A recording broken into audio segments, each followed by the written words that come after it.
नमस्कार मंडळी, श्रद्धाज रेसिपीमध्ये तुम्हा सर्वांचं खूप खूप स्वागत। आज मी बनवणार आहे हॉटेलसारखा मसाला पापड घरच्या घरी। त्यासाठी मी घरी जो पापड अवेलेबल होता तो पापड घेतलेला आहे। आता मी ते तळून घेणार आहे। पापड तळून घेतला का लगेच ताटामध्ये ठेवायचा, तो कडक होत नाही। ताटात पापड ठेवलेला आहे तोपर्यंत मी एक कांदा आणि एक टोमॅटो बारीक कापून घेतलेला आहे।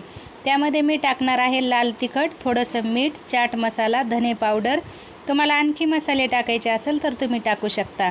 आणि ते मी सर्व आता एकत्र करून घेणार आहे। एकत्र करून घेतल्यानंतर आपल्याला पापडावर हवं तेवढं टाकायचं आहे।